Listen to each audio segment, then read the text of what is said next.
you're talking about last year's champions. The Las Vegas Aces, that's right. And you would pick the boys high school team of your choice. Yeah, I'm going to take another step and say I'll pay $10 million if they will play an 8th grade boys team of my choice. Serious. It was the closest thing that you could have in 2020 to leaving East Germany for West Germany. That was what it felt like. There's a systematized approach to how you get to a place where people will basically believe what I call mandatory lies or a manufactured delusion. And you see this play out in totalitarian societies, you see it play out in cults, you see it play out in terrorist groups. I do think there's a lot of people who are historically illiterate. I think if you can control the way you tell history, you control the future of countries, right? I think Marco Rubio, it would be the best candidate in terms of expanding the playbook.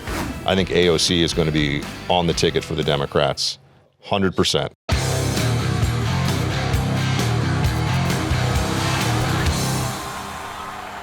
All right, so if you watch this podcast, you never know who's going to be here. I'm very proud to say I have two friends of mine here today, and they're two of the most gifted, talented guys in media.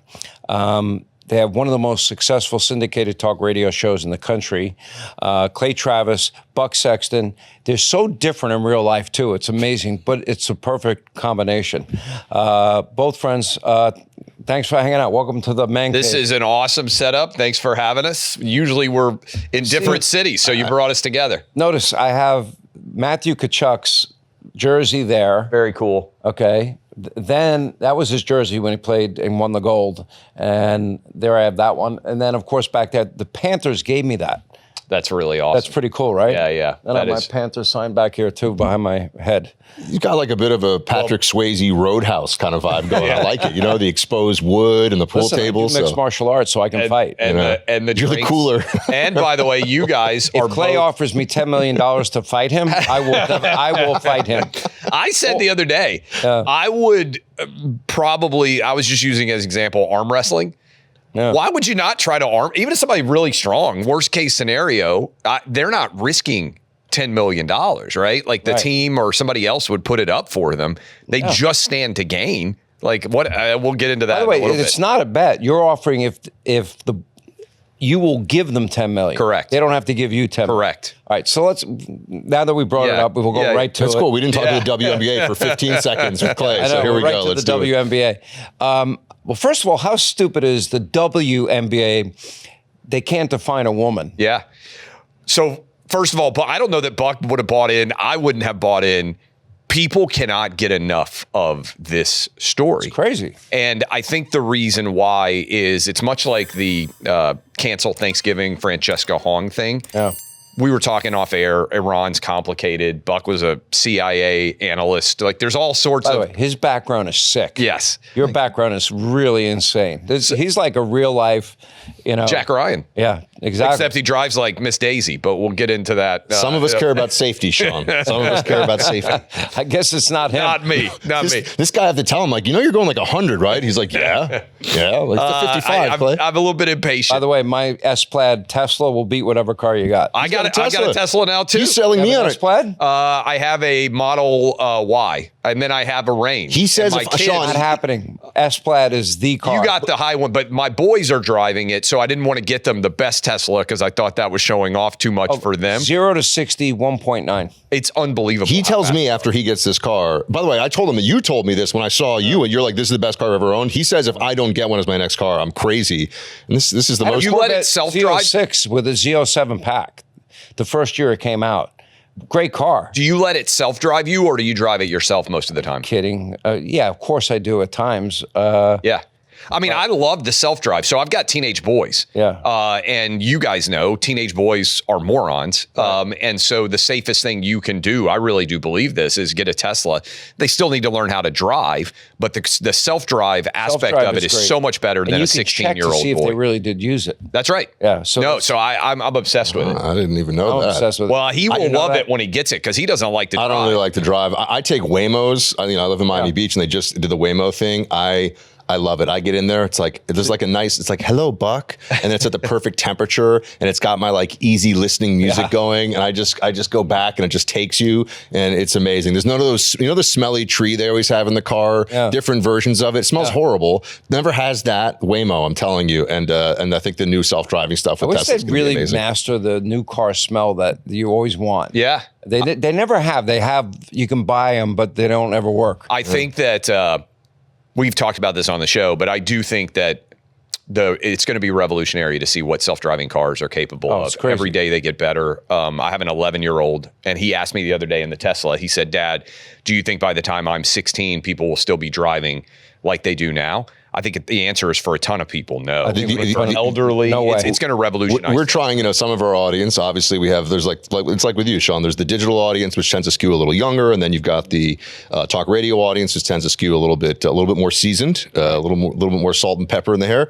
And we're trying to tell them about some of these new technologies and explain, like, this isn't talking about the Jetsons or something. This is happening right now. We have the have you seen the delivery robots? And I don't know if they have them here. You got these little robots going around on the street delivering food in Miami. And you go up to them, and this is just the beginning. They're going to have the drones and everything, and the technology's all here. I have a brother who's very deep in the aerospace and defense area, and he says that VTOL, so vertical takeoff, landing, like self-propelled craft, whatever they're calling these, basically like a little personal plane for yourself. Technology already exists. Now it's just figuring out how to integrate it and everything else. So I'm a big fan of all this stuff. Before I get back to the WNBA, I didn't lose my trend of thought. Sorry, we're like Trump. We weave a lot. Yeah. Oh, is that what we call it? Weaving? Trump says he's weaving. I digress. Yeah, there we go. Yes. But first of all, it's very hard. Like, I've been in radio. I did my first radio show in 1987. Yeah. And it was at a college station. My first professional gig was in Huntsville, Alabama in 1990. I was paid $19,000 a year. Yep. I was so happy because that's all I wanted to do. Once I got behind a mic, it changed my life. You guys followed the legend. You followed Babe Ruth and Lou Gehrig. Yeah. All in one. And you followed Rush Limbaugh. After he had syndicated, they ran his show for a little while, and then you guys had to follow that. You can't follow a legend because the expectations are through the roof. Yeah. People was used to him, loved Rush. We all owe him a debt of gratitude. I think we need to put that out there because he forged a path for syndication that didn't exist prior to him. If you go back when he syndicated in '88, there were only like 200 talk or news talk stations. Now there's like 4,500. Yeah. Crazy. Saved the AM band, but now he's also saving the FM band, talk radio. And so you guys did it, but did it successfully by being unique and different.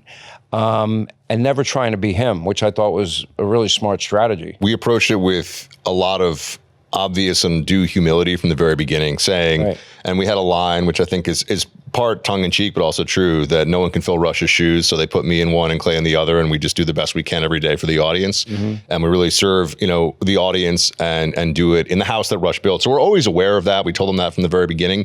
And look, I think, I was a guy who's doing evenings on Premiere, and Clay was doing morning sports for Premiere. And they figured no one person really is going to be well suited for a one-to-one follow-on or comparison after Rush, but two hosts is right off the bat. This is different. They're not Rush. They're not trying to be Rush. They're trying to keep going the legacy of what Rush stood for, the principles he believed in, and entertaining and informing that audience as best as they can every day. And we were very honest about that. And I think the audience response has been, all right, you guys aren't Rush, but we like you. We're going to keep listening. Yeah. And that's all we were hoping for. You guys have done phenomenally well. I mean, I don't know what your affiliate number's at, but I mean, you guys are in the hundreds, and we're up to 550. That is huge. Yeah, I think you've got 700, I think, is the apex, and Rush used to be on 700. For people who don't know, when a lot of other... to 750, but okay. He's not counting. He's not counting, yeah. But so there was But there were so many more stations. Yeah. I mean, you got to be fair here and compare apples to apples. Like, stations will have an AM and FM and simulcast it. Right. Well, and also, as you know, Sean, I try to explain this to people. that there are stations and then there are stations, right? I mean, there are radio stations. You get like a WOR, for example. I mean, there are stations with tens of thousands of people listening on that one station at any given time.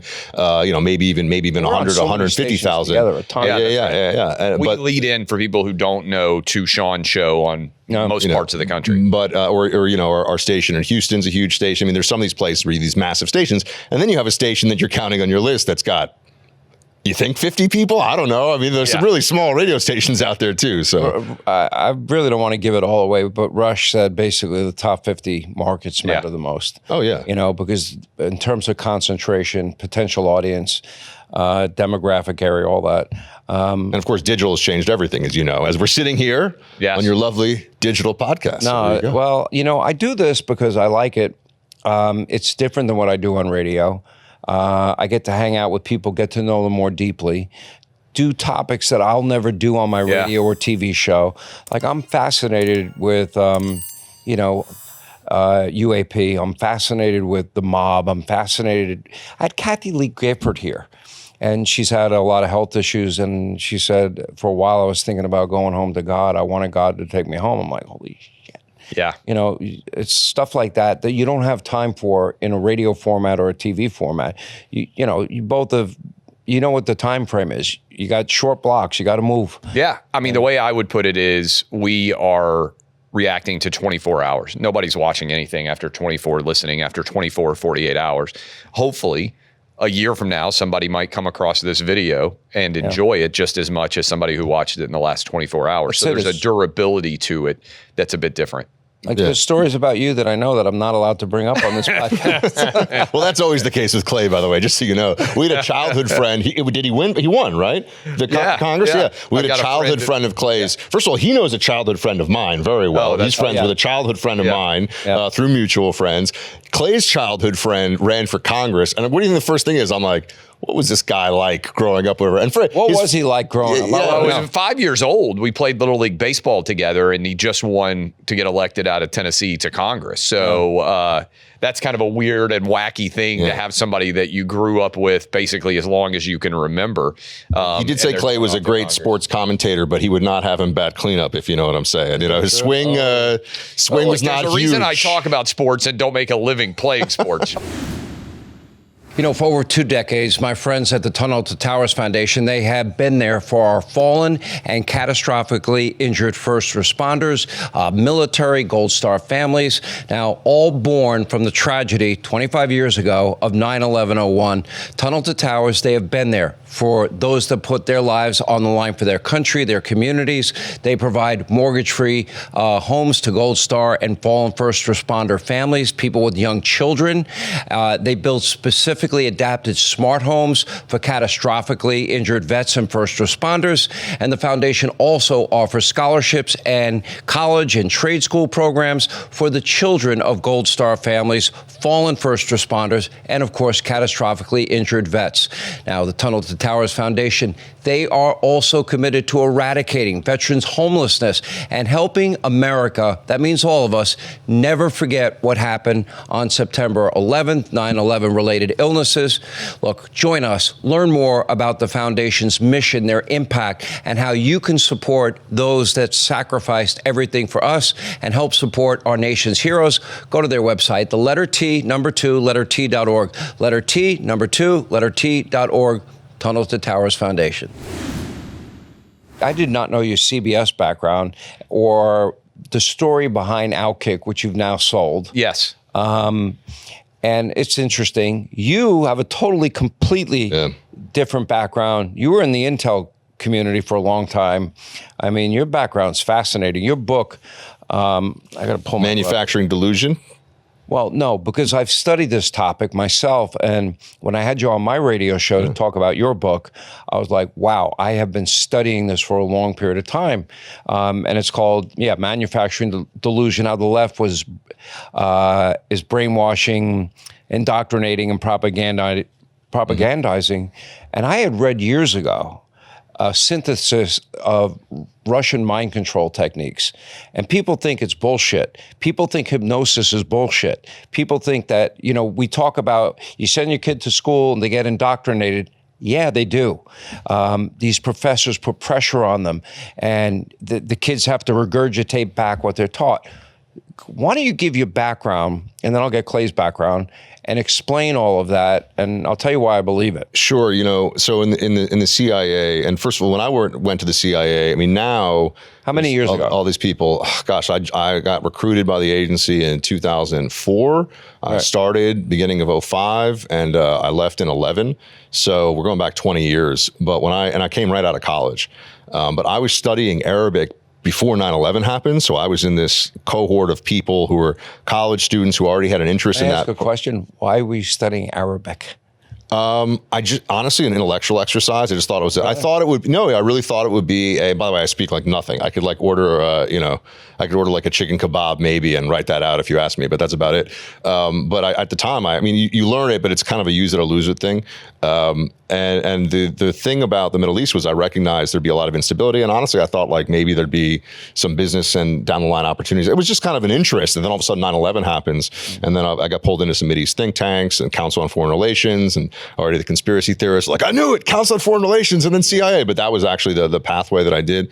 Then I went to work at the agency. Did they recruit you, or did you set out to join them? So I was at the Council on Foreign Relations, and somebody from the agency saw that I it was the first job I applied for. So it's a 9/11 thing. I'm part of the 9/11 generation, right? I mean, a lot of people who, in my context, I didn't have anyone in my family who served in the military. My dad was a stockbroker. My parents grew up in New York City, but I decided I wanted to do something, and I wasn't just going to go to Wall Street after graduation because I was a sophomore when 9/11 happened.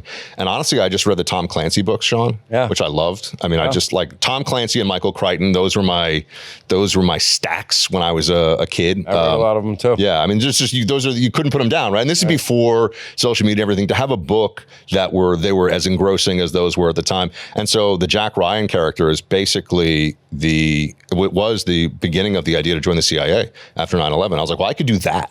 I didn't know about more of the sort of special operations, military side of things. So I spent some time with those guys overseas, as a result of the agency.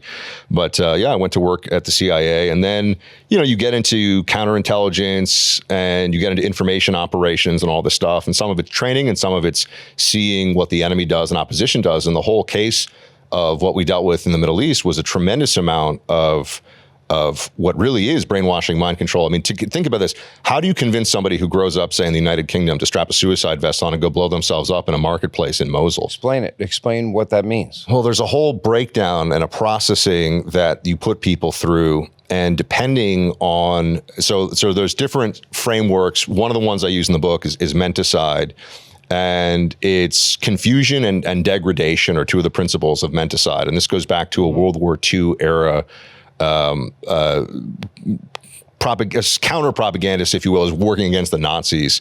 And the basics are you get somebody to believe things. First of all, you get them to feel like nothing makes sense. They're under assault. You have an assault on their identity. You undermine everything about them. And then you convince them that the solution or the answer is the following, right?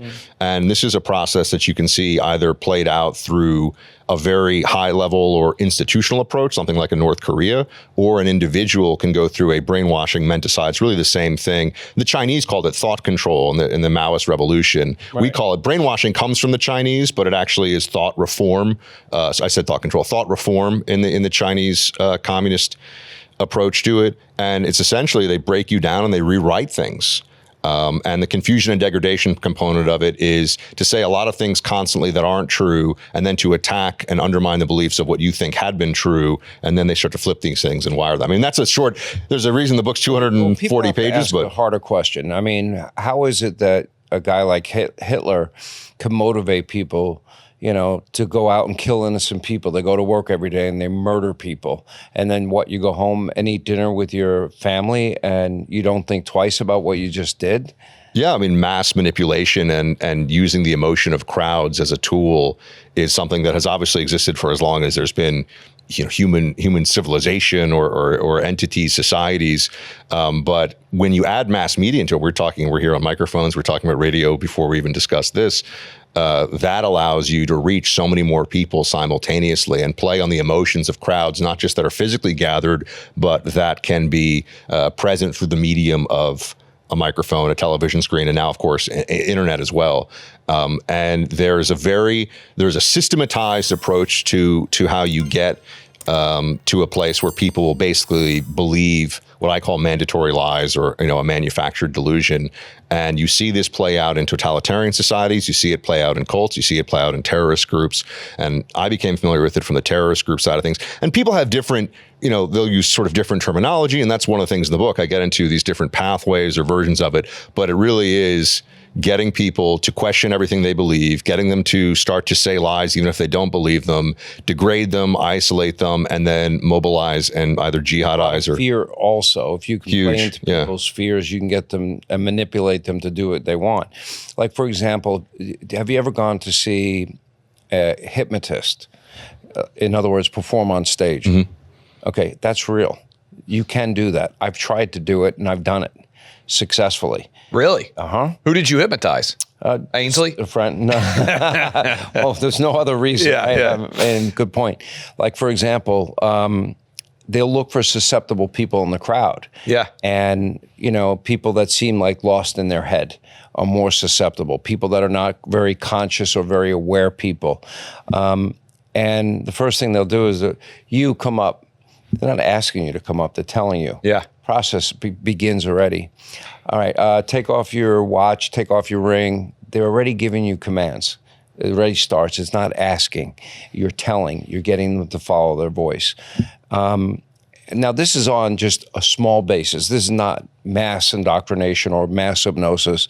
It's not like indoctrinating somebody into strapping that bomb and killing infidels and promising them 72 virgins in heaven, and that Allah will reward you. But then you go through the process. It's like the law of reverse suggestion, and you'll get people to like squeeze their hands and say, okay, squeeze, harder, harder, harder. The harder you squeeze, the more impossible it will be to unglue your hands. And then people will be hypnotized. Wow. And at that point, you'll convince them that their shoe is on the wrong foot. You'll convince them that, they need to sweep the stage. All of that. If you've never seen one, it's pretty interesting, fascinating. I also think it's dangerous.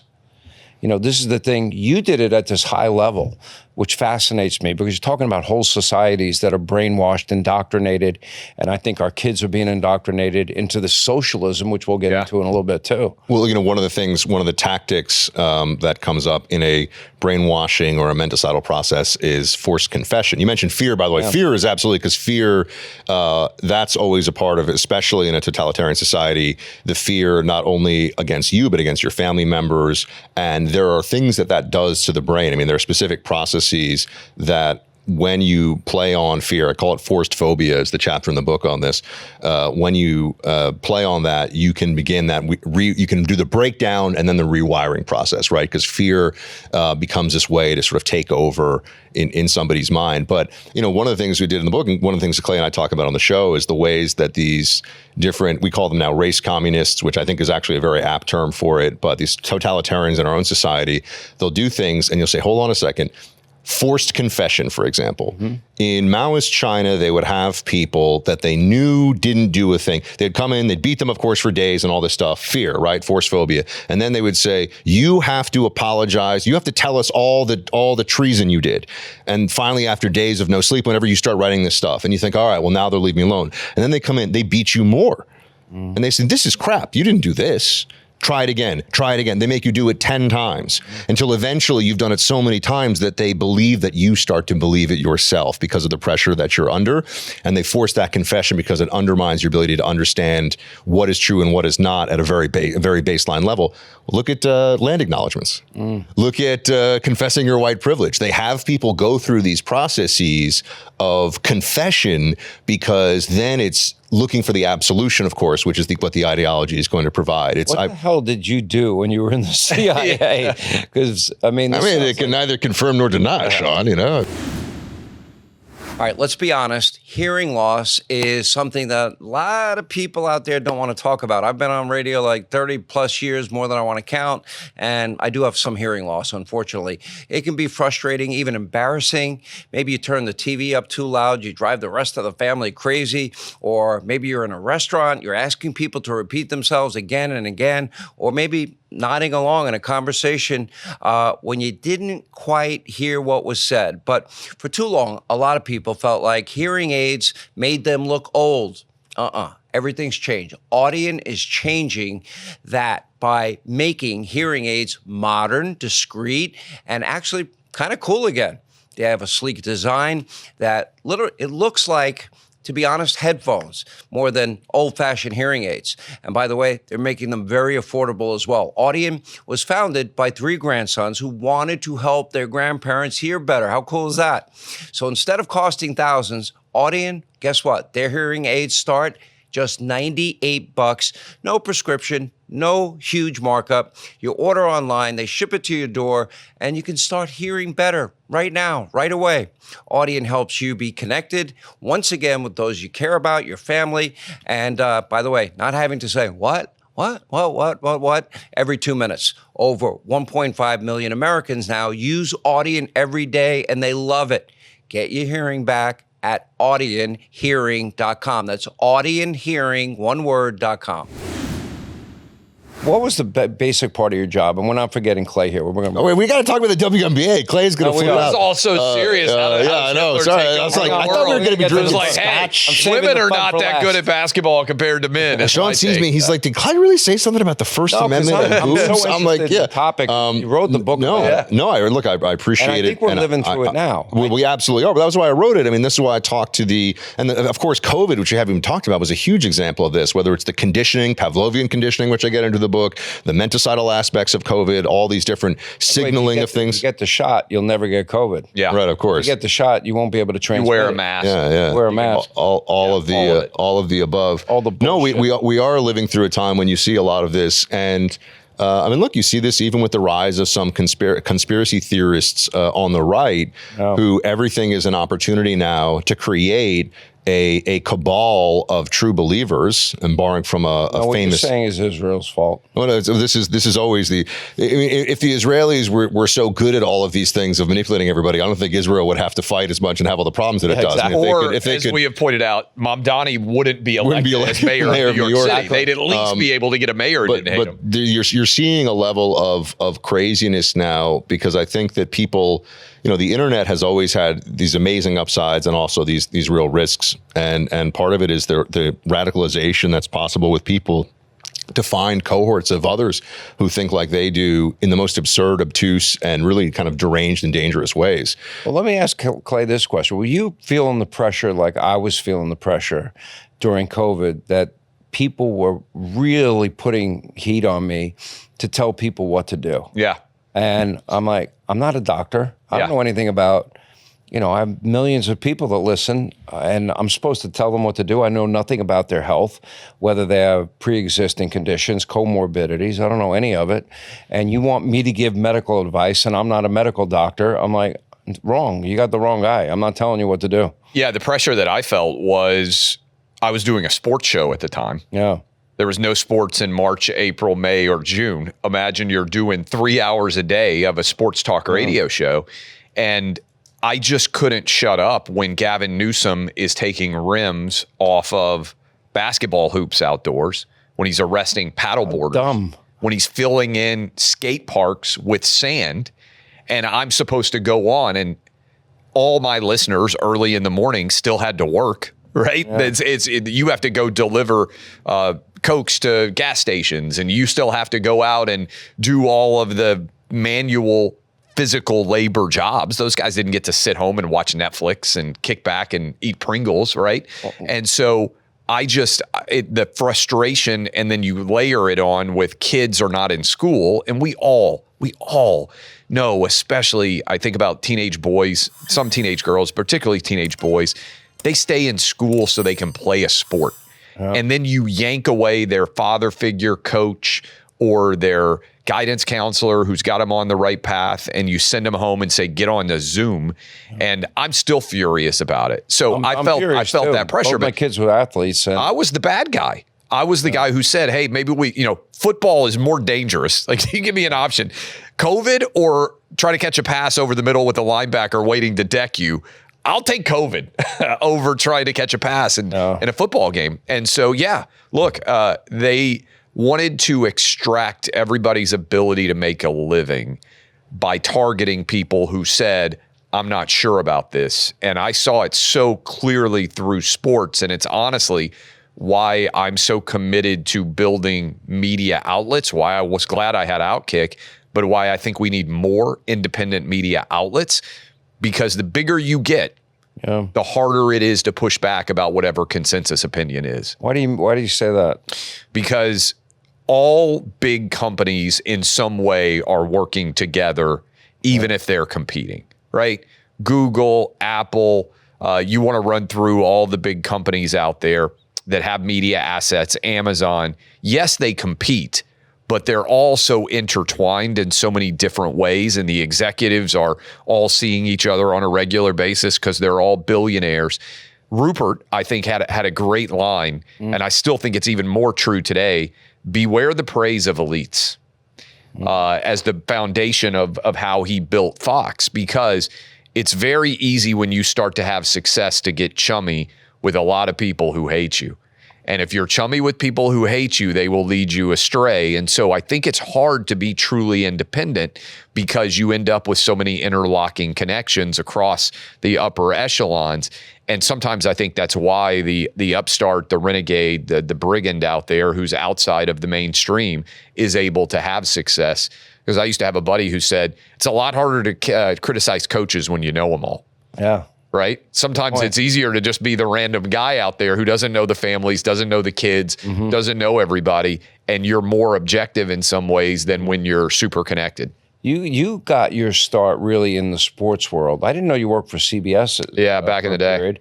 And then you created Outkick, and it became a huge success. Yep. And you built that out, but sports was your first passion. It was. I was 25 years old, Vanderbilt law grad. How come I kept beating you in bet after bet? I knew that was going to come up. After bet. Well, that was, now you've gotten on quite a losing streak, right? You probably. Not really. I gave you a layup, bet just to make it even. I figured you were going to come in here today and say, I got the 10 million on the WNBA on the Las Vegas Aces. You got the ability to do it. I'm not stupid. I was, I was 25 years old, practicing lawyer, and Buck's got a sister who's a lawyer. There's probably a lot of lawyers watching this. Oh. Every lawyer has an escape. Yeah. Something that they probably would prefer to do if they didn't have a lot of debt from law school, if they didn't have the obligations and responsibilities of kids and tuition and everything else. Being a lawyer very often is golden handcuffs. It pays well, but it really kind of it doesn't give you a lot of freedom. Work 16 hours a day. That's right. And, if you're lucky, you do it on weekends too. And then maybe in 20 years, you become a partner. And so at 25, I thought to myself, I'm not sure this is the path I want to go. Tell them where you practice law, though. I feel like that's a great sitcom in just this alone. I was already a little bit apprehensive about it. So I graduated and moved to the U.S. Virgin Islands, St. Thomas. And you couldn't get to watch the Tennessee Titans. That's right. Yeah. That's right. So I lived in the USVI. I just got married to my wife, Laura. We lived in this beautiful, spectacular place. And I was in that law firm, and biggest law firm in the Caribbean. And and I thought 13 attorneys. The only one. Yeah. 13 attorneys, by the way. And I started writing online initially about not having the NFL access because DirecTV didn't service. You're a big Titans fan. Huge Titans fan. Okay. Big sports fan in general. They're not going to win this year. They are the Jets and the Titans are the two saddest franchises in the NFL. I gave up on all New York teams when I left. Poor bastards, Titans and Jets fans. But I started writing online, and that's how I started radio. I was writing articles, and people, if I got an email from somebody saying, hey, will you come on in Topeka? Will you come on in, Sioux City? I would show up and I'd do 10 or 15 minutes talking about the article I wrote. And that's when I found out, hey, I'm not awful at radio. So writing led to radio, led to TV. Right. And I founded Outkick because the site that I was writing for got sold to Sporting News, and everybody got let go. And I had 2 young kids, and a lot of people have gone through this. It sucks to get fired, sucks to get laid off. And I decided then and there, I never wanted anybody else to be able to control whether I was able to take care of my family. So in 2011, I started Outkick as a desire to have some form of independence and to control my own future for better or worse. And then you ended up selling it for a boatload of money, which allowed you to offer the WNBA $10 million if they would play. Now, you're talking about last year's champions. The Las Vegas Aces, that's right. And you would pick the boys' high school team of your choice. Yeah. You still haven't heard a word. Still haven't heard a word, Sean, and I'm going to take another step and say I'll pay $10 million if they will play an 8th grade boys team of my choice. Serious. Because the data's out there. Megan Rapinoe I don't lost. know. There's some 7-footers in the WNBA. I think we have to keep coming down. Look, they argue that biology in many ways is social construct, right? A man who identifies a woman should be eligible. Well, they say that, but they don't believe it is the funny thing, of course. So you, instead of doing like... I don't want you to lose $10 million. I will put it on the line, Sean, even for an 8th grade team. But the point is you have to go down. Obviously, NBA teams way better, college way better. And you have to call them. I think sometimes, and Buck, I think I drive him crazy sometimes on this, but I think sometimes the way you have to go is to follow the logic of the absurd position and just follow it to its conclusion. And to me, that is the WNBA claims they're underpaid. If you are able to beat a high school boys team, take your $10 million. Tons of high school boys teams. It's not a bet. It's if they win, they get $10 million. You told me something on the TV show one night. You said they only make $7 million. The whole team, yearly salary for the team is $7 million. Okay, so you could double everybody's salary and then have more. One game. They play 50 games or whatever the heck it is in the WNBA to make that. I'm telling them one game to get $10 million. And crickets, you have heard from nobody. No one in the WNBA. They won't. And here's another indictment. Media won't even ask about it. If you want to know how rich Clay got from selling Outkick, he can throw around $10 million. I have the money to be able to do it. We've had some good hits there, but I think when you put your money out there, maybe you want to put it out there. Maybe buy an airplane. I did ask you about that. That's the one move that I haven't been able. How do I get a ride on Sean Force One? By the way, like how do I? You know what I mean? Next time you're going somewhere, I do I do think being able to have the wherewithal. It's so hard. You guys know this. To cut through the noise. We talked about Francesca Hong cancel Thanksgiving. Sometimes you have to have a proposition that is so compelling that everybody just kind of stops in their tracks. This is something that, random guys, I'll be walking down the street and they'll be like, hey, I heard about your $10 million bet, right? Like it really has cut through. And I think it's important because it calls out lies. So here's the interesting thing. When I read it, I remember thinking, those girls are good. Like Sophie Cunningham, what's her name? Caitlin Clark. Yep. They're really talented. That's right. I mean, they can hit 3-pointers from 10 feet outside of the 3. You're a Long Island guy. Grew up Long Island, right? Were you CHSAA then? Your high school, like Chaminade and those schools. I went to St. Pius. Okay, but it's like that same league, right? Because I was in the C League of that. Okay, the A League of that is schools like St. Raymond's, and those are high school teams. I mean, they got guys who are coming in as freshmen, and they're throwing it in there. Killed because we only had a class of 100 kids. Like Chaminade had his class. Right, enormous. But this is the same thing with like St. Francis Prep. Some of these schools, these big schools, they produce incredible athletic teams. And you look at some of the basketball teams that like schools like Xaverian and these schools, these are just the Catholic ones that I know. Oh. You're talking about JV teams where kids are all dunking basically, or like half the team can dunk. So when you're at that level, like, I do think they're actually going to be able to. I think they would win by 50. You know what team you would pick? Probably would go a California or a Florida team or a Texas team. Population. To win a state championship in one of those states is way better than winning in Maine, typically, or in North Dakota, South Dakota, something like that. Maine's just minding its own business. Yeah, I know. Just like come in and you only got 500,000 people or 1.5 million people, whatever the populations are. So I would rather have a big population. But here's the stat. You wake up one morning and just say, I'm going to offer $10 million bucks. This is a Clayism. The Clay is like, I know how I'm going to bring all this together and turn this into a total 3-ring circus that'll get everybody talking about this comment. It was amazing. I mean, it's like great promo for the show and the concept and everything else that's going on. Well, it got everybody. It got everybody's attention, and I am a little bit of a Barnum and Bailey. I sit around and think about how do you cut through the noise? How do you make people aware? You cut through $10 million bucks. You got money. Yeah. It's a battle of the sexes. Yeah. It's the logic of their own argument being used against them. Right. It's a bit of a risky proposition because you're going to get attacked, right? People are going to say, "Oh, that's sexist or racist or homophobic." I didn't see course. Of course. Well, no, because this is the trap of it, right? Is that if somebody says that, you're just like, well, why not just do it then? Yeah. Like, let's. If this is so, is it absurd or is it not absurd? They can't actually fix on one position or the other. About fear earlier. Yeah. You know why they won't take the bet? Because they're afraid. Oh, they would lose by 50. Well, come on. I'm telling you, he always telling you.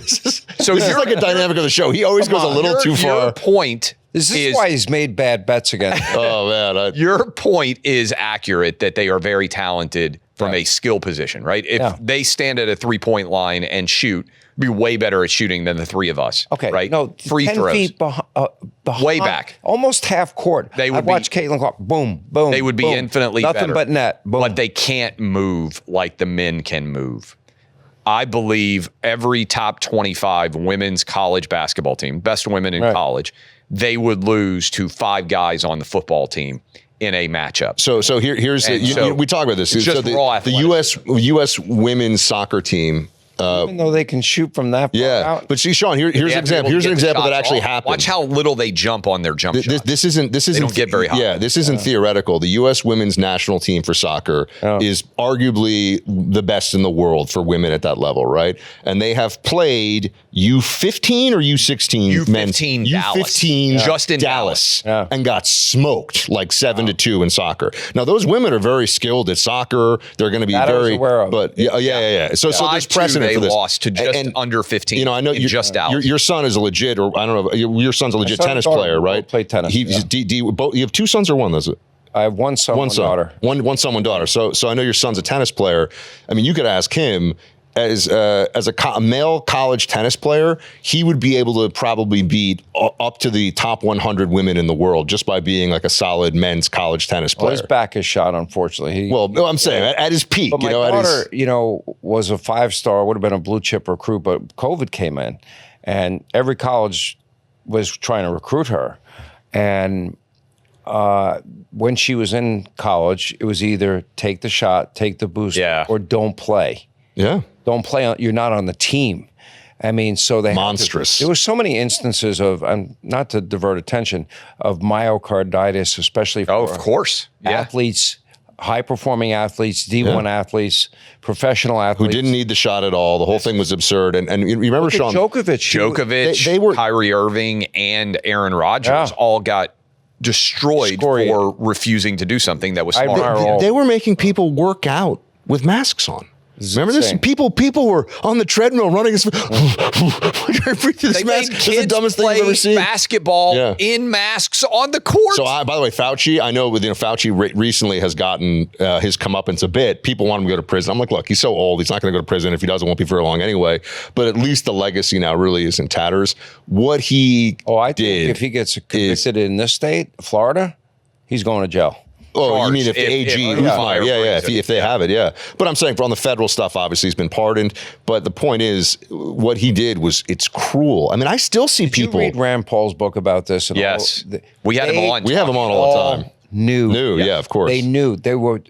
And erase this email after I send it to you. Yep. I mean, that kind of thing. We were getting heat even on the radio for having Alex Berenson on talking about, seriously? And he was, No, I mean, New York Times hit pieces. I mean, everything. He started coming on in July and August and telling what was true, which was the COVID shot was failing.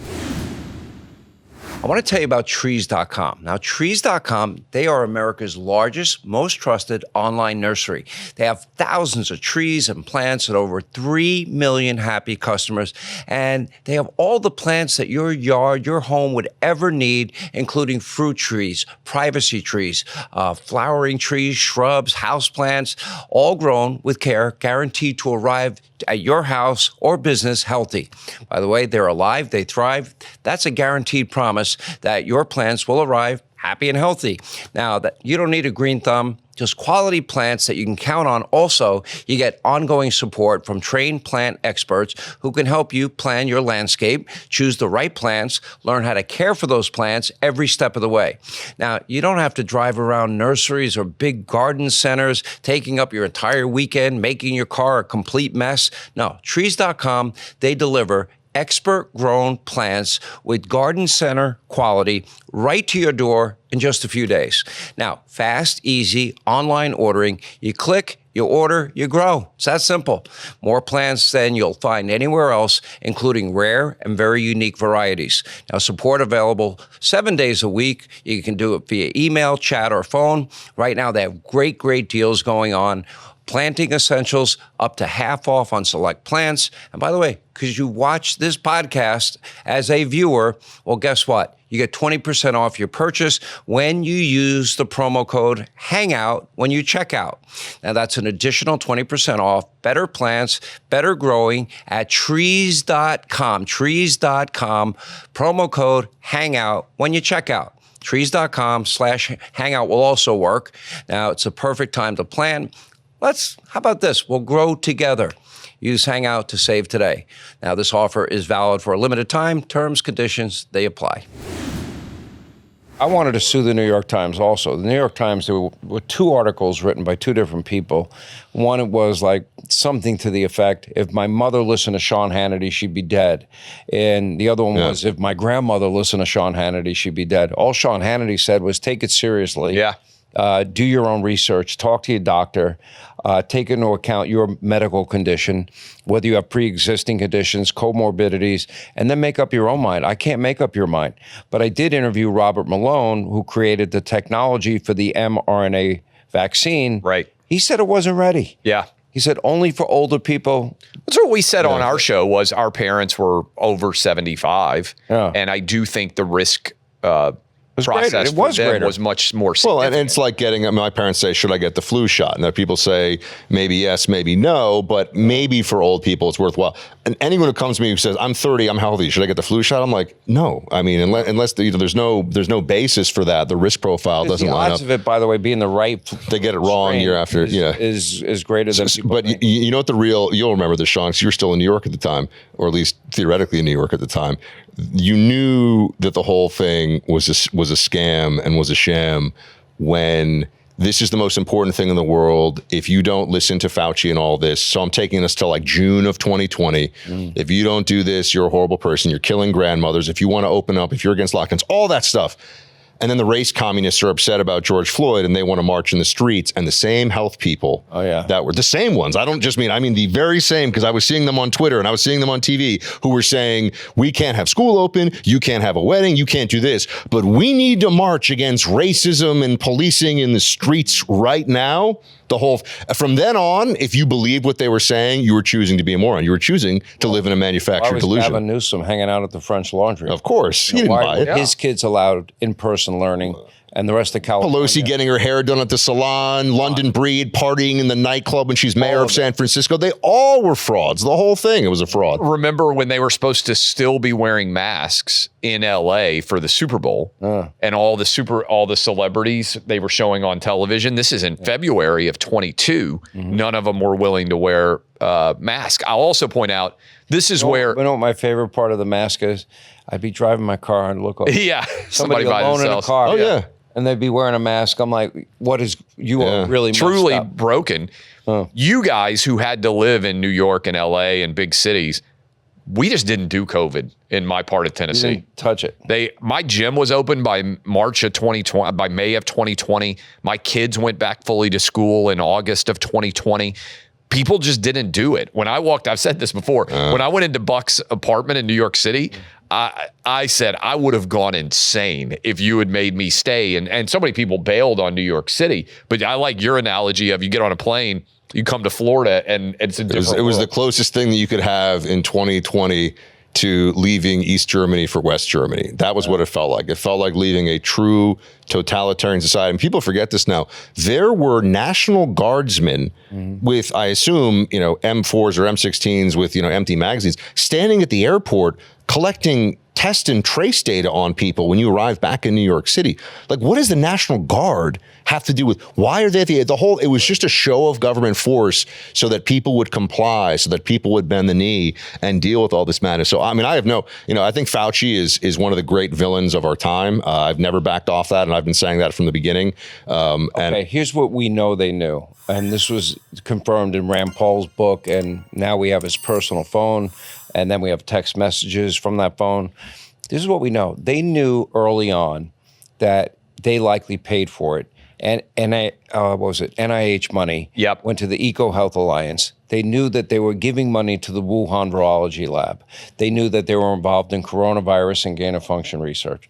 Okay, they knew. Not only did they know, they were trying to cover their ass, hiding it, then throwing out a bullshit story about wet markets, and they knew it was total crap. And saying it was racist. Yeah. Exactly. If you said that it came from a lab, which is one of the most crazy parts of the New York Times wrote. This came up actually in my research of Maoist revolution, by the way. The wet markets come from an offshoot of the Great Leap Forward and the mass famine, the Great Famine of China, I didn't know where they had such so many people starving to death that they started raising like frogs, whatever they could, to try to breed animals that they could eat. And that is where this idea of people that want to eat a bat. But this is the point, though. If you were starving to death, you'd eat a bat, and so that's where the notion of the wet markets actually started. Maoist. Well, I mean, have you ever tried pangolin? A little ketchup. Pangolin. It's not that bad.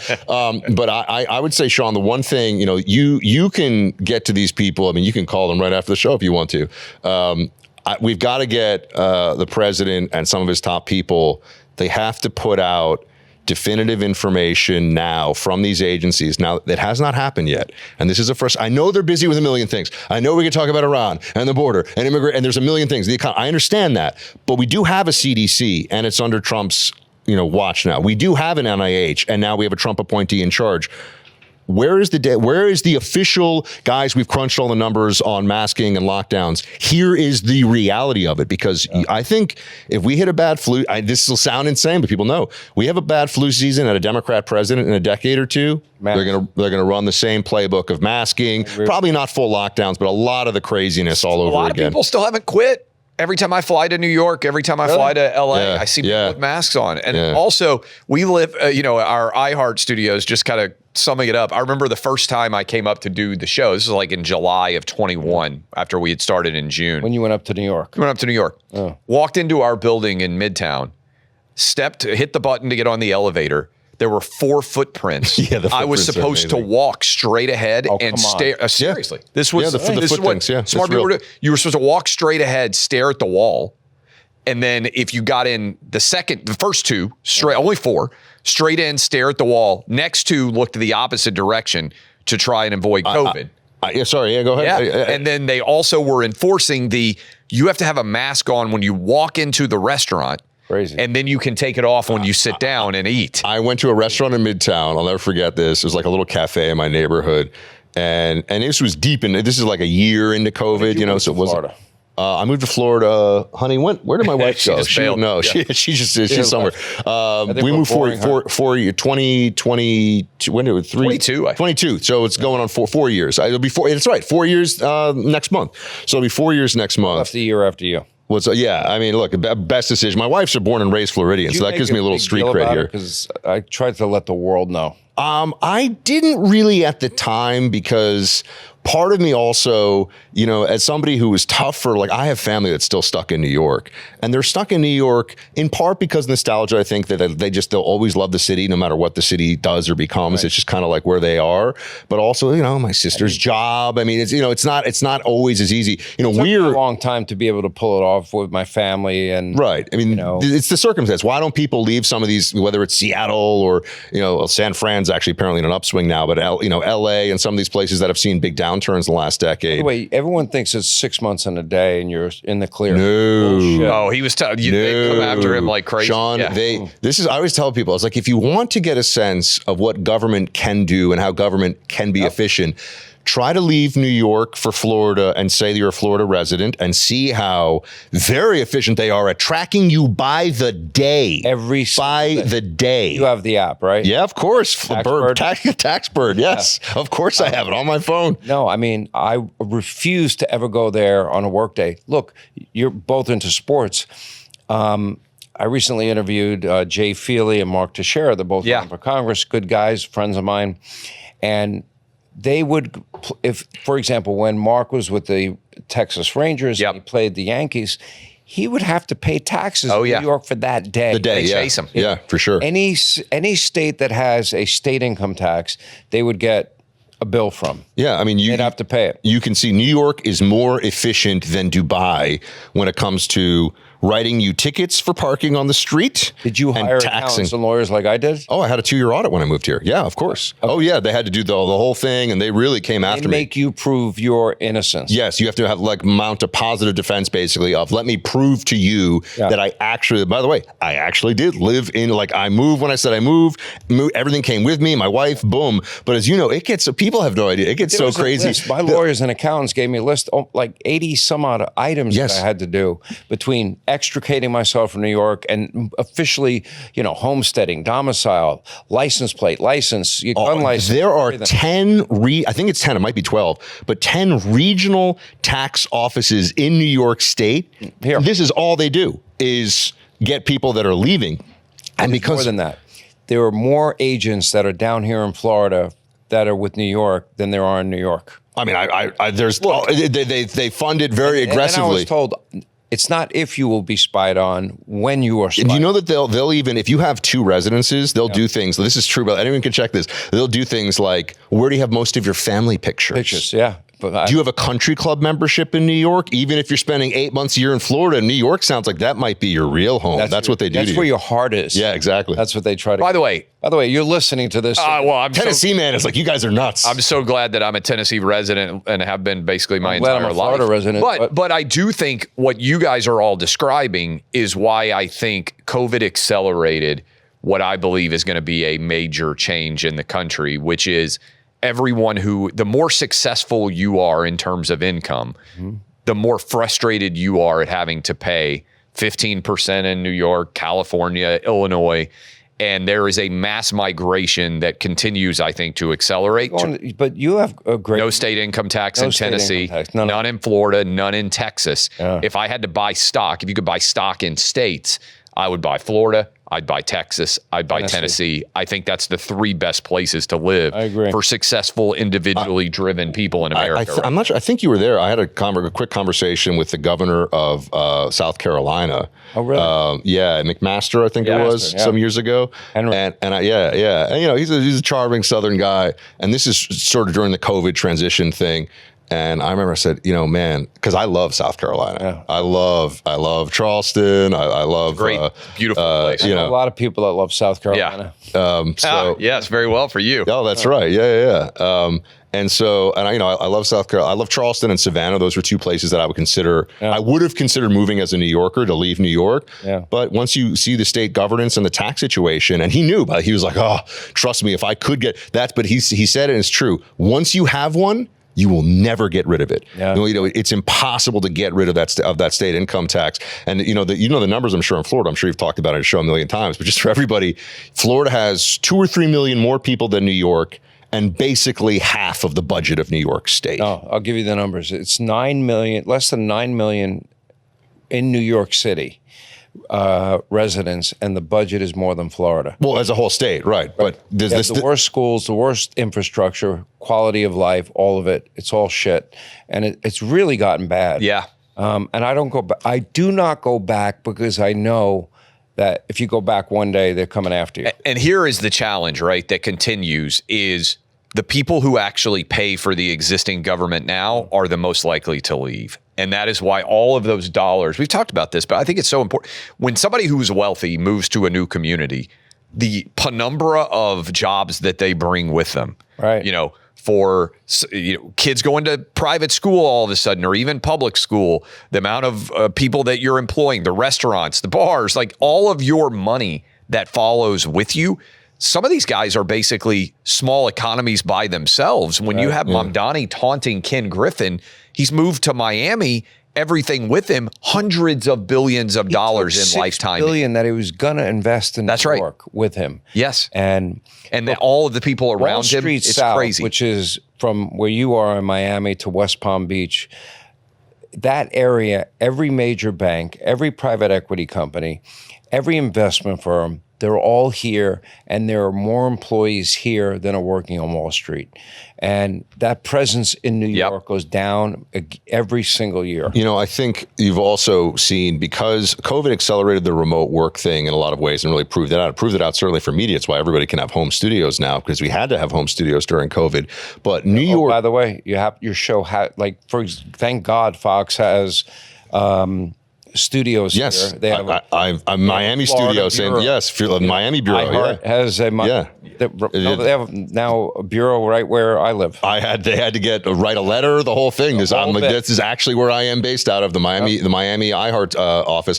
But the reality of places like, I grew up in New York City. I mean, you're a New York guy too. By the way, what is it with Long Island? Long Island produces, now Queens isn't technically Long Island, but I mean it's kind of Long Island, Sean. People with big mouths. But you look at the same era. It's you, it's O'Reilly, it's Trump. I mean, you look at some of these. Jerry Seinfeld? Yeah. Jerry Seinfeld. He's a Long Island guy? I didn't even know that. Yeah. My dad's a Long Island guy. So there's a lot of guys, right-wing guys who come out of Long Island. There were other talk shows like Tom Likas out in L.A. for a while. I mean, these guys that were legends, I don't know what it is. But it's true, water. Right? I mean, it's like this is a lot of guys coming out of Long Island. But what I was going to say is that in New York and in L.A., those were they're industry towns, right? Obviously, L.A. was entertainment. New York was kind of Wall Street. Now, New York has everything, but the Wall Street finance thing pays such a big part of the bill.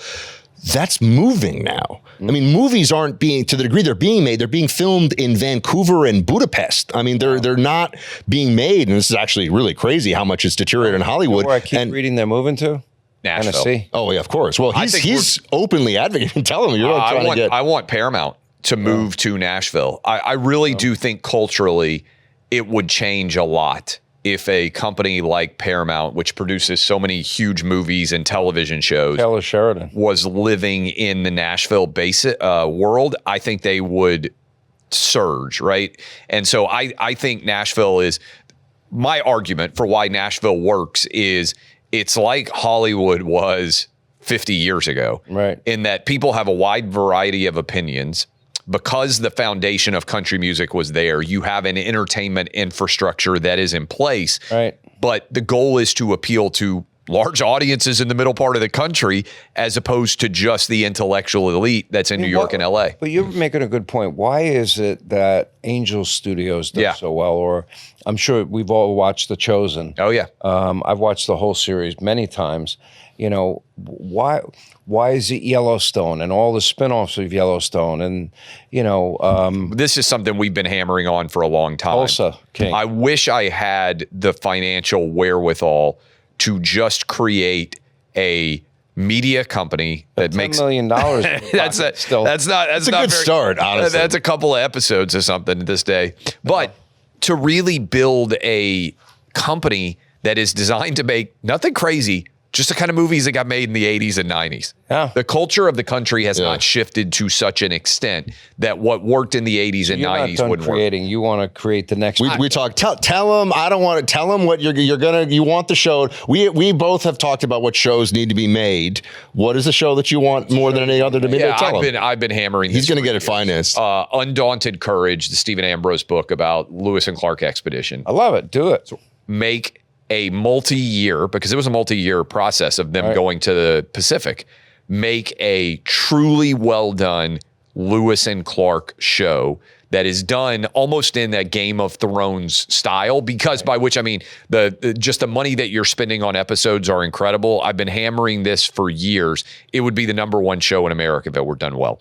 I think American exceptionalism and fearlessness and bravery and courage and transcending all the odds, those stories are timeless, and I think they are more desired now than ever before. You've watched The Men That Built America. It's a great series. Yeah. Great series. Yes. There's a new series out, America in Color, I think it's called. I forget. It's on Paramount also. And it goes through every era in the country, and it's really comprehensive. And they have a lot of unique video that we've never seen before. And you learn about the people that built the country, the different presidents that ran, what the conditions were like. You know, like my dad grew up in the Great Depression. Then he fought in World War II. Yeah. Well, the people often will hit on, they'll attack the American people with these polls and say, oh, we don't know enough about our history, whatever. I mean, the truth is, I think the demand from Americans for American history told well in a way that they can celebrate and learn from is insatiable. Yes. There's just not that much really good, particularly scripted and produced content that goes to those. I mean, think about how many really great movies about the American Revolution are there. Just start with that as one idea. Everyone's going to go, oh, Mel Gibson, The Patriot. Okay, what else?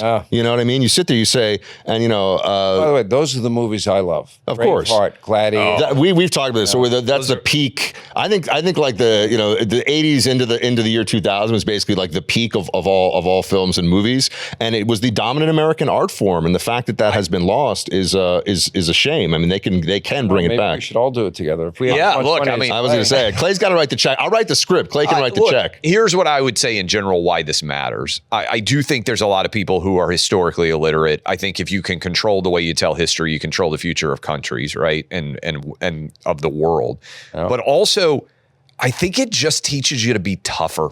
To your point, all of us have dads, moms, grandmas, grandpas, certainly the farther you go back, they all had it way tougher than we do. Way tougher. And so if you're feeling sorry about yourself or you're feeling a little bit whiny on any given day, to me, what I, in the back of my head, always think is, suck it up, you. It's not that bad compared to what others before you had to deal with. At least you're not Ethan Allen on a prison barge in New York, right? But I mean, I Harbor. think that's important because it teaches toughness, because you can think to yourself, people had a lot less than me, and they made it through. I like to talk about, we always talk about the most important elections. We had a friggin' election during the Civil War in 1864 and during World War II in 1944. That's important to know. He put me onto this. He just mentioned recently the book Manhunt, right? The Lincoln book. Yeah. They actually made a very good series. I think it was Apple TV. I just watched it with my wife. We watched it together, and it's. Your wife never came back. I know. She's taken off for the hills. Really, you know, she was a Fox producer, so she's from the extended family. Yeah. She's seen it all. Anyway, the scripted show on the Lincoln assassination, they almost killed the vice president and the Secretary of State in the same night. I mean, a total decapitation of government. People don't know. And and it was close. I mean, that could have happened. And then people think, oh, the Civil War is over. Civil War could have restarted in a week. You know, it could have all of a sudden been remobilized. So there's these fascinating, vignettes and moments in American history that can be brought back to life in ways that I think so powerful. But to Clay's point about how they understand, who understands the power of historical narrative is the communists, the race communists of today, especially the 1619 Project. All the stuff that you're seeing, the fights over history are actually fights over the future, which everybody I think who is into history understands, and that's why it's important. It's meaningful. It's not just intellectual pursuit. So let's kind of come present day politics, because that's a big part of what we also talk about. I'm pissed off they won't give you the money. By the way, I love Ennis Camp for Freedom. Calling him on it. Logically love pushing through and declaring for the WNBA draft They have a meeting and they can't define a They can't woman. define what a woman is. So does that mean he gets in? He put a new video out saying he has talked to other former NBA players as they're becoming aware that you can make $500,000 playing in the WNBA compared to $45K in the G League, which is the minor league. You make 10x and not play in the NBA. Oh, it's a big incentive economically. And you get to box out ladies. Get in, or do they stop it? So I think they're going to have to define woman as the same as the WTA, the Olympics, and the NCAA. Now, how long does it take for them to do it? Because the draft is April. All right, exactly. Does he get in or no? I think they will refuse to draft him. If they don't change the definition of what a woman is, then I believe he's going to have an incredible antitrust lawsuit against the whole league because he qualifies under the existing elements, of what is required to be able to enter the league. So retroactively, if they change it to eliminate him without saying, hey, we're defining a woman as a woman is traditionally defined, I think he has a hell of a lawsuit. That's me being a lawyer and taking seriously an absurd. So on the WTA side, because they already said it, I mean, Clay and I've played. So I played, I'm a rec tennis player. I wasn't as good as your son, but I like to play. I've been playing since I was a kid. And there's mixed doubles professionally. So men and women playing together and playing against each other. So everyone knows the score there. And you also, as a guy, like if you're playing against a high level female in tennis, you're not, beating her up or anything. You're just beating her. And they would absolutely smoke all the women. They understand that. So they knew, I'm like a 4-0 USTA. Like I can play a bit. I'm not good. I'm better than Clay at golf. So do I smoke you? Oh, she probably, we had a bet. He thought that I couldn't serve over 100 miles an hour. My wife did. Oh, I'm sorry. His My wife was like, no, I'm sorry. Laura Travis said that there is no way in hell that Buck will be able to serve a tennis ball over 100. So I went out and got a serve gun and I got my camera. And sure enough, I mean, I clocked it at 103, Sean. Could I have taken it up to 110 if I was willing to, you know what I mean? Probably bruise the shoulder a little bit, but 103, no problem. But yeah, no, I actually love playing. I've started playing paddle, which is a whole other thing. Do you know about this? This is not the new. It's a lot of fun. Very popular in Spain and in Miami. But on the women's tennis tour, they all know that if they played against the men, playing pickleball yet? Pickleball is tennis for old people. I can't get excited about it. People. It's actually at a higher level. You have former professional tennis players that are young that play in the professional pickleball league, and it got wildly popular in my neighborhood. Oh, it's crazy. See, I used to make fun of paddle too, and actually paddle is incredible. I mean, I'm actually injured from it recently. It's like incredibly active. They call it padel. That's why I asked him the same thing. They call. I mean, people say it both ways. I mean, you can say. I mean, I've been corrected. It's funny, no matter how I say it. The Latins sort of say it like paddle. And then Americans will say padel, but it's because of paddle tennis. They want to differentiate the two things, so it's a little bit. And I get into that, but the point is, on the WTA, they know that they can't. The second you open up, okay, I'm a guy. Yeah. I can play in the U.S. Open, and by the way, as you know, there's parity in the purse there. I'm going to go to the U.S. Open in a couple of weeks. I love the U.S. Open. Yeah. The second you open that up, you can win $3 million. Yeah, you're gonna have a guy who's like, okay, I'm a woman. I'll take the $3 million and beat these women in tennis. So they knew they had no choice. They had to set it down right away. I think the WNBA is going to have to do the same thing. There's no way around it. I agree. Unfortunately, we can't bet on this one. All right. So let me ask you both this. So I think these are uncharted waters politically. We've never had a situation where one party has gone so far radical. Yeah. Like we have with the current Democratic Party. Here's the DSA website. I wrote it down because I didn't want to forget anything. They're going to eliminate the U.S. Senate. We will no longer pick the presidents, any president. They will pick it. They will pack the courts. Amnesty for illegals, abolish borders, abolish ICE, end all deportations, defund the Department of War. Yeah, okay. It's crazy. You were in Intel. Good idea or bad idea? Then, of course, they want to abolish police and abolish prisons and eliminate cash bail, establish a wealth tax, Green New Deal, and public ownership of corporations. Now, that's what we're against. They also put up a nice tribute to Fidel Castro on his 100th birthday, a murdering dictator thug. Okay, great. And now we have this crazy lady elected in New York, a DSA member, that wants to legalize stealing, at least stealing certain products. That's okay. So my question is, okay, historically, trends are the party in power loses seats in the House and Senate. Okay, so Republicans are supposed to lose in the House and Senate. I don't know. I say all bets are off right now. Well, what I would start with is I'm frustrated that we're preserving the filibuster right now because the moment that they get back power, they're going to immediately end it and start to enact a radical agenda, which would lead to them maybe being able to stay in power for a long time. And this also ties in with what we were just talking about, which is if we get an honest 2030 census, the Electoral College math moves so aggressively into red state and in particular in the direction of the South that they wouldn't be able to win Michigan, Wisconsin, and Pennsylvania and still get to 270. So 28 is their last opportunity under the existing map that we have right now to be able to get into a position of power. Because if a Republican wins in 28, census happens in 30, they're done in 32 and 36 without a tremendous redo of what the party is.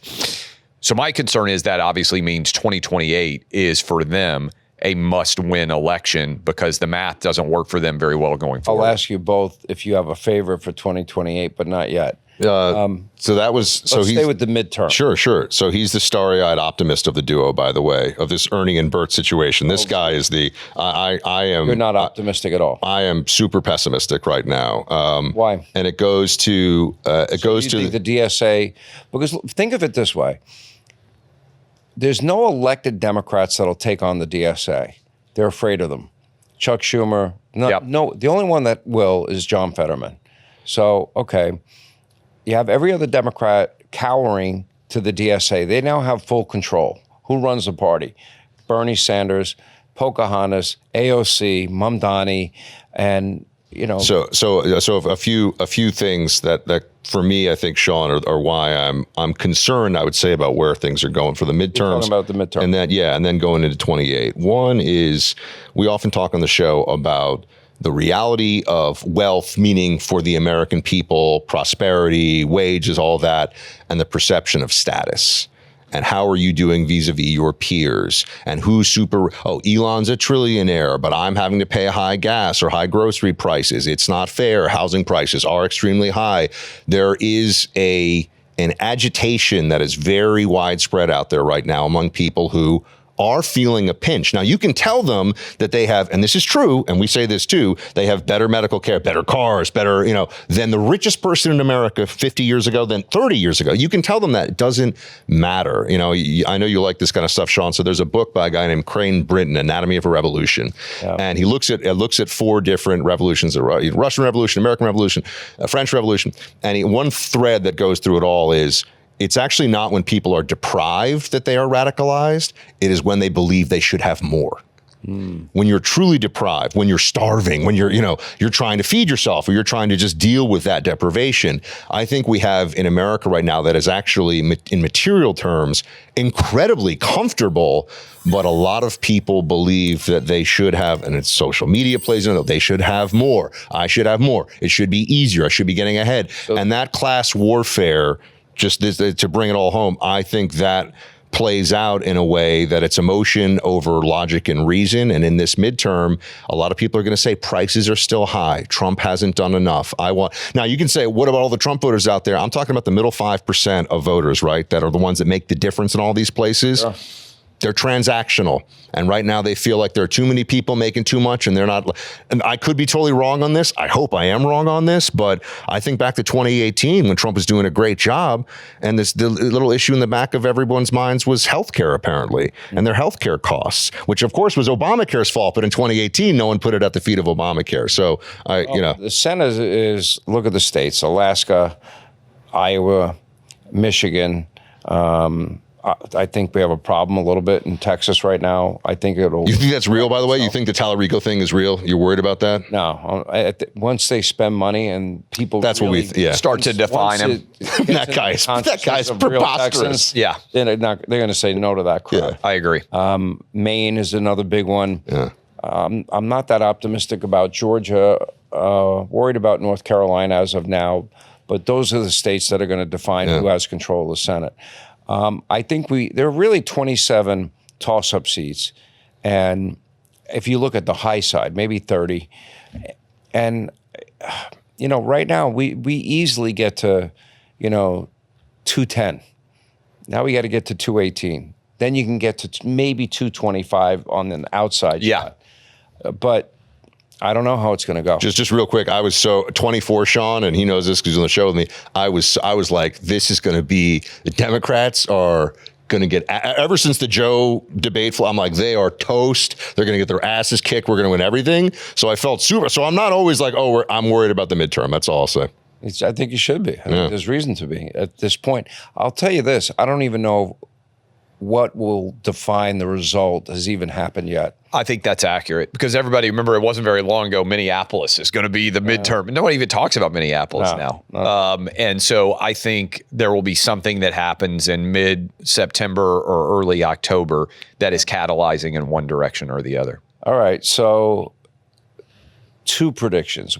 Who would you want to be the 28 nominee for the Republicans, and who do you think it will be if it's different?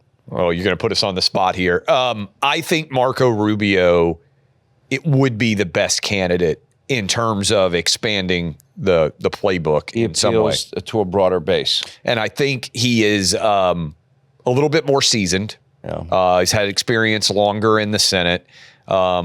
He obviously has appeal to Hispanic voters based on his background. I know Cuba's different than Mexico and Venezuela and everything else, but I live in Florida. Buck Trust me, they think it's very different. But I do think he would have a facility in speaking to Hispanic men in particular, and I think he's done a phenomenal job as Secretary of State. He's been great. He's smart. I think it's going to be hard for J.D. Vance not to be the nominee. Because I just think it's hard to get past. Am I interpreting that as you would pick Marco? He's the better candidate, has a greater chance of winning, but you think it'll be JD? That's right. Why? Because I think it's going to be hard for Trump's vice president to not be the guy. I'm not sure if Marco runs against him. That's an awkward dynamic. I mean, they're working together every single day. They would still be in the administration together in theory. You ever been around him? Yeah, he asks everybody, who do you like, Marco or He'll do it in front of Marco and JD together, and they'll say, out of these 2 guys, who do you think? Yeah. I'm like, really? So my ripcord that I've been saying, and I might be the only guy saying it, is I think Marco might just say, I want to be the next commissioner of the NFL. Think so? He does love football. Loves football, $60 million a year. Yeah.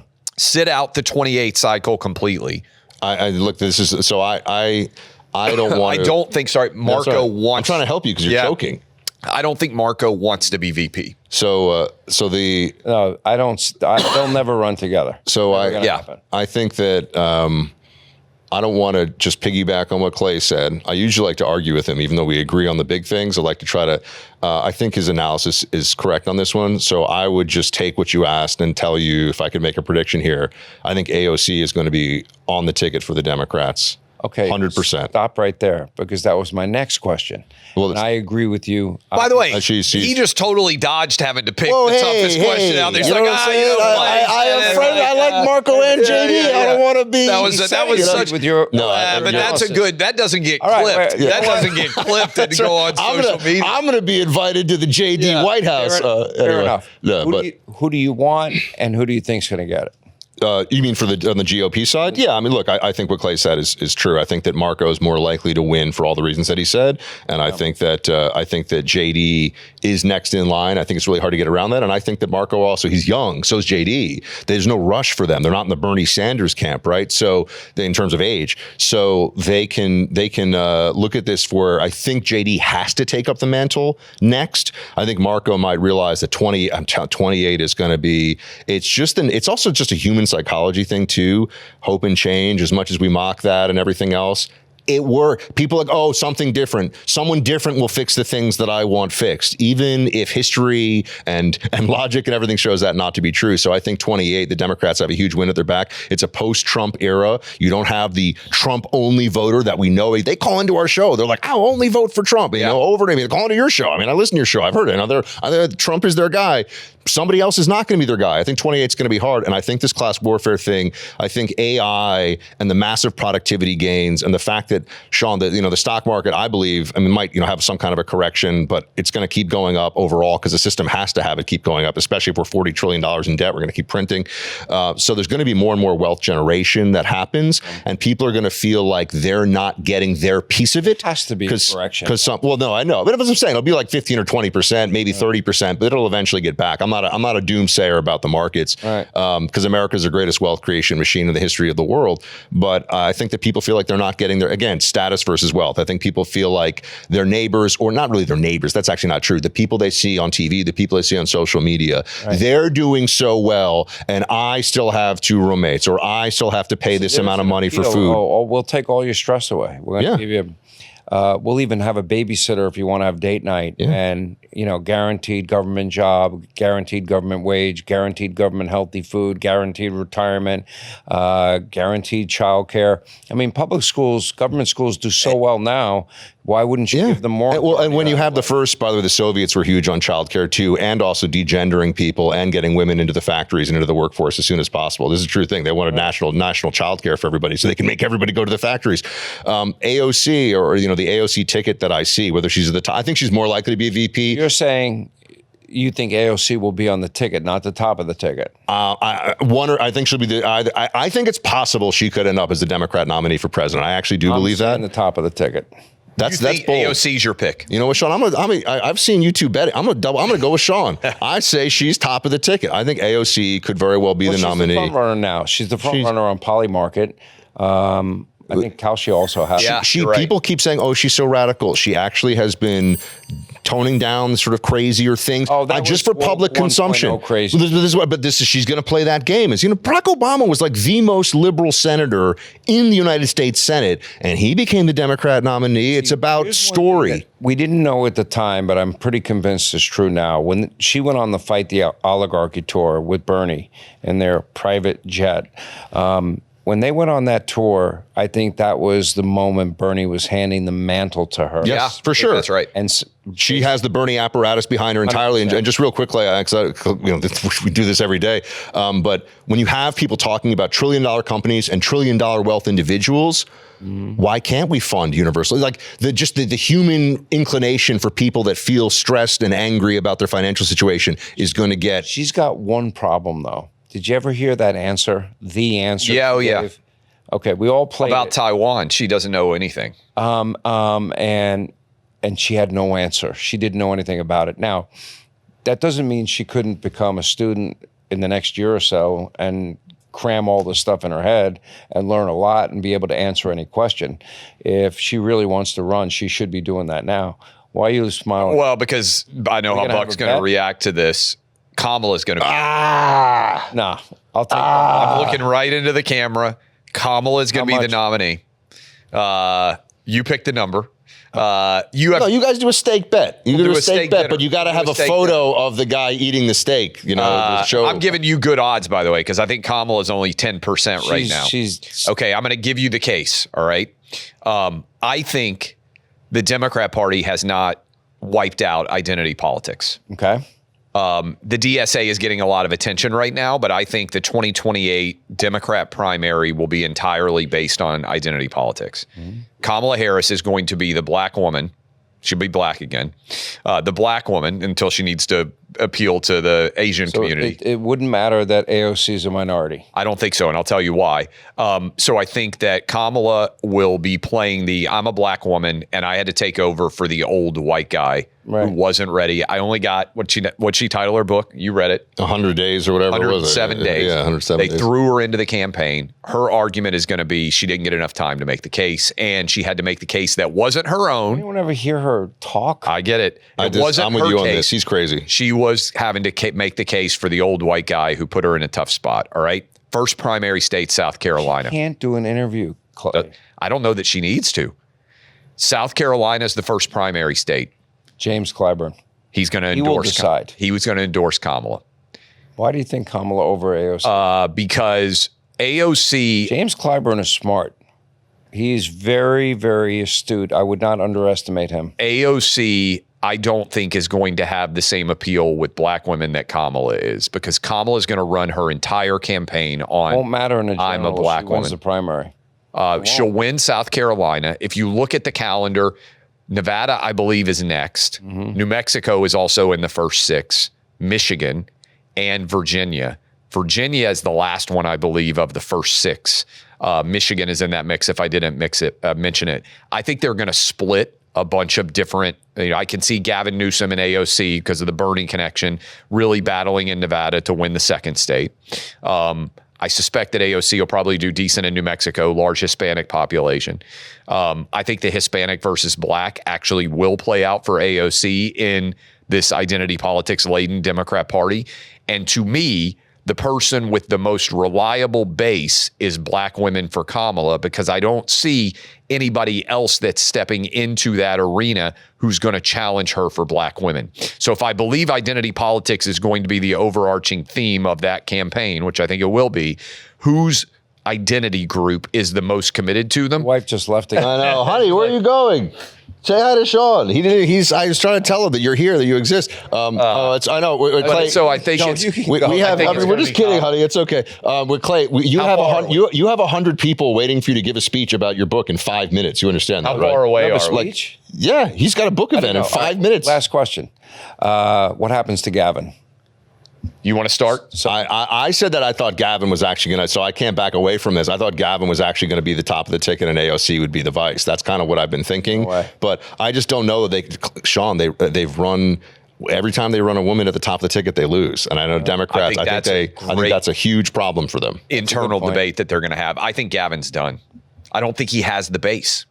I think Gavin has done such a shitty job as governor that he's going to have a hard time in a general. And I think if they're going to know that going in, I also think I would love that matchup. I think he went out and did all that media and his numbers tanked. They've got Biden because here's what I would say is the challenge to Kamala. I don't think it's AOC. I think it's a bland Trojan horse white guy like they use Biden. Who is that going to be? John Ossoff? Maybe. Mark Kelly. Maybe possibly Andy Bashir in Kentucky. Somebody that they can get out there as inoffensive. He literally has a book signing starts in 5 minutes. Well, which book is it? Balls. That's right. You were on my show about that. Very subtle. He's got manufacturing delusion. I've got balls. You're both great guys. You're both good friends. I'm so happy for your success. This has been fun. Anytime, Sean. Thank you so much. We could keep talking for hours. We get radio guys talking. You came on time. You were a half hour late. That's on me. That's on you. All right. Thank you, Sean. Do we have any bets coming out of this? Well, we got a stake bet over who's. You got AOC. Okay. I got Kamala. If we're both wrong, then we have to take Buck. Then Buck will take us. If AOC is on the ticket, though, he's taking us too. There's a place in Miami where they have like sparklers and the steaks come in a gold case. $1,000 steak. He had to take he's me taking there, us. because I said he won that one. Thank you guys so much for watching today's episode, hanging out with me, Sean Hannity. If you enjoyed this conversation, be sure to like this video, subscribe to the channel so you never, ever, ever, ever miss an episode. We've got a lot more great, really great content coming your way. We hope you'll subscribe.